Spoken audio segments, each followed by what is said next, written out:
boys and girls. Happy Monday. Welcome back to another great week of distance learning. Let's jump right into our calendar. We already know the month is September. Very good. Can you show me on your fingers how many letters are in the word September? Okay, let's count them together. Are you ready? 1, 2, 3. Count them with me. 1, 2, 3, 4, 5, 6, 7, 8, 9 letters. And I know sometimes when we see a really big word, sometimes we sort of break down and we don't want to try to sound it out. But September is a great example of a word that has a lot of letters, but it's a word that we can completely sound out. And we use our chunks, right? Remember, September. So there's 3 syllables. Those are 3 chunks of sounds. So sep, we can sound that out. Tember, right? So when you're kid coding on your journal or in Seesaw, don't forget, sound out all of those chunks into syllables and then try to look for the consonants and the vowels that make up that chunk. I bet you can do it, okay? All right, yesterday was a little known holiday called Grandparents' Day. So hopefully you got to visit with your grandparents. If not, that's perfectly okay. For Daily 5, you could call your grandparents and read to them, right? Remember, one of your activities is to read to someone. That might be a really good idea to call your grandparents and read a book to them, okay? So Saturday was the 12th. Grandparents' Day was September 13th. Today we have a birthday. It's Ethan's birthday today. And so that means the date today is Monday, September 14th, 2020. Can you say that with me?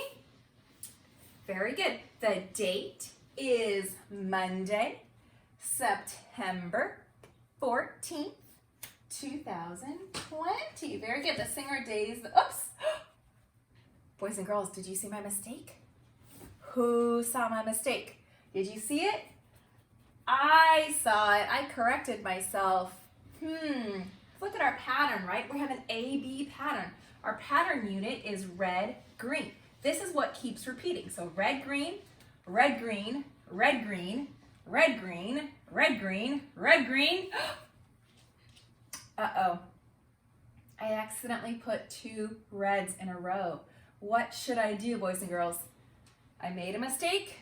No big deal. It happens. It happens every single day to me. All I'm going to do is fix this, right? What should this apple be? It should not be a red apple because that's not my pattern unit. It should be a green apple. That's my unit. Red, green. A, B pattern. All right. Days of the week. Ready? 1, 2, 3. Sing with me. Sunday, Monday, Tuesday, Wednesday, Thursday, Friday, Saturday. There are 7, there are 7, there are 7 days in the week. Very good, boys and girls. This week is a short week. We're going to go to school for 4 days and no school on Friday. Some families celebrate a holiday called Rosh Hashanah, so there's no school on Friday. Next week will be our first real day of fall. Fall is the next season, and this is called the autumn equinox, and it has to do with the way the moon is lined up, okay? All right, let's take a look over here.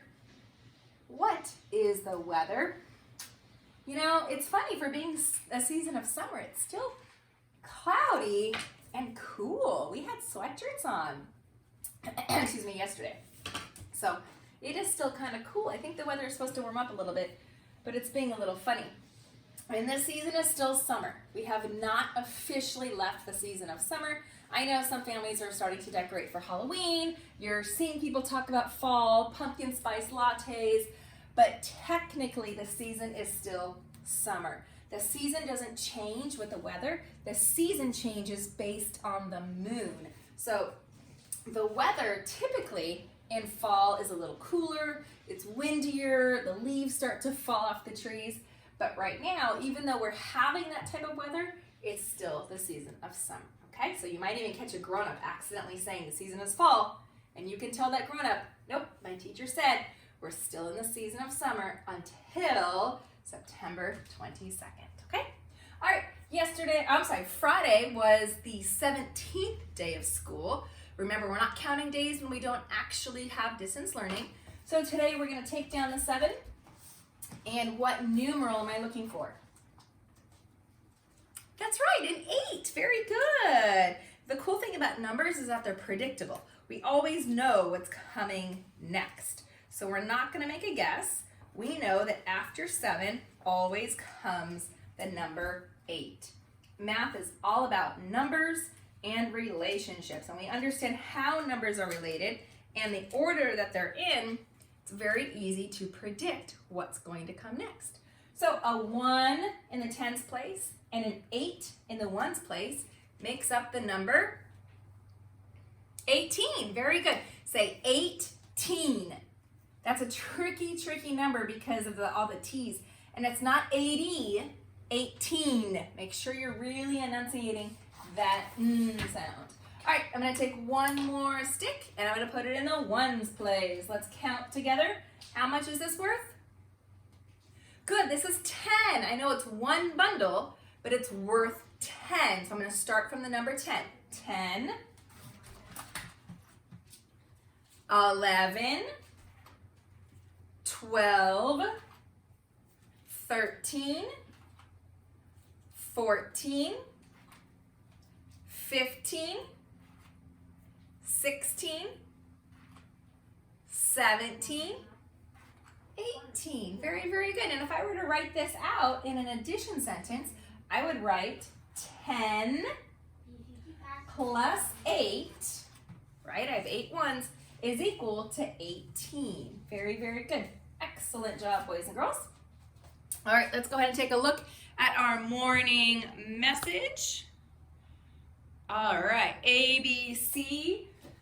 Read it with me. Good morning, friends. Do you like apples? Question mark. Do you like apple juice, apple pie, or applesauce? I certainly do. So I know we're not in the season of fall, but we can still start to talk about some of the things that we're going to see in fall that we might not see in other seasons. And one of them is apples, okay? All right, let's first take a look and let's notice that I used a couple commas. So a comma is this little mark, kind of looks like a backward C, and it's in between a little bit like a period and a little bit, sometimes you might see like a dash. It simply just means we're taking a pause. Okay, so when you're reading a story that uses a comma, you need to pay attention and pause, okay? So my first part, good morning, friends, I'm using a comma because that's my heading, okay? And then down here, I made a list. So whenever I'm listing 3 or more things, I want to put a comma in between each of those items so that my reader doesn't get confused. Because if I read it like this, do you like apple juice, apple pie, or applesauce? That can be a little confusing because I said so many different things. But if I take a break and I pause, do you like apple juice, apple pie, or applesauce? Then my reader knows that I'm listing 3 things, okay? Now, I have a comma, and then I don't have a comma here because I have the word or. But you could still put a comma here if you would like, okay? You might have some teachers as you get older that tell you that you still need a comma here. But if you're using, this is called a transition word, you could, actually, I'm sorry, this is a conjunction. I'm so sorry. If you're using a conjunction, you don't have to have the comma, okay? But here I have a comma. And then I also have, what other punctuation marks do you notice? I don't have periods.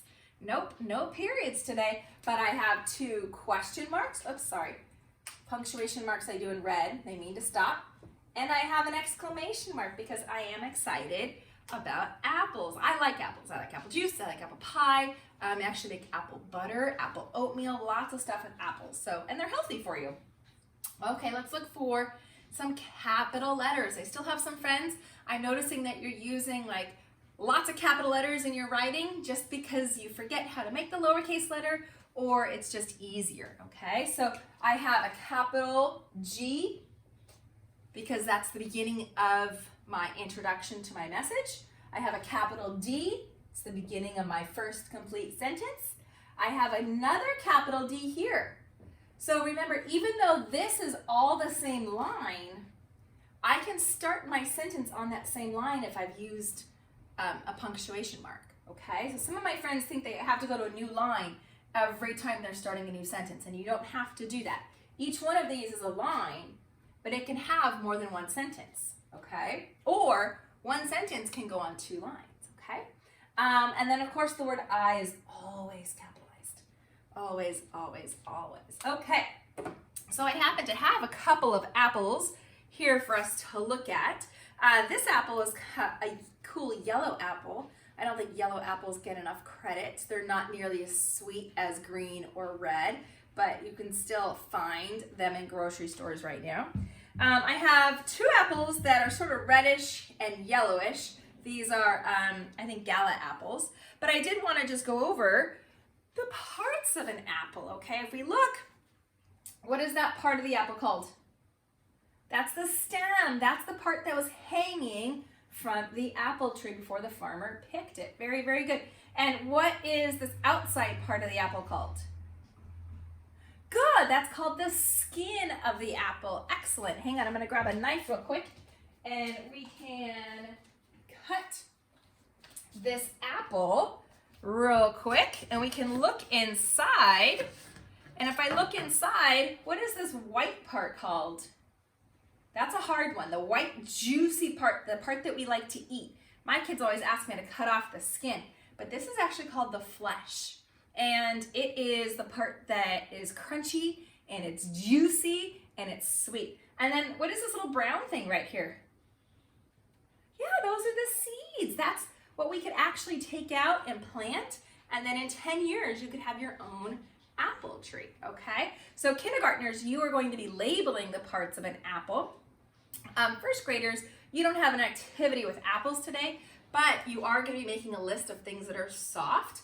And so sometimes fruit, this one, you can't tell, but it is actually getting soft because it's been sitting in my fruit basket for a while. So if you have apples that are starting to kind of go bad a little bit, those are kind of cool to be using for science experiments. Or what I like to do, if you're allowed to, I dip this in paint or ink and I like to stamp and make art with them, okay? So just because it's not perfectly ripe and wonderful to eat doesn't mean that we can't do something with it, okay? So boys and girls, if you have an apple and would like to share it, or kindergartners, first graders, you don't need to do this, but kindergartners, if you have an apple and you would like to share it with us, you could bring your apple. We are going to be talking about your favorite kind of apple. And if you happen to see some at the grocery store, you might want to pick some up and try different kinds. There are tons and tons and tons of different kinds of apples, okay? All right, great listening, boys and girls. I appreciate it, and I will see you on Zoom.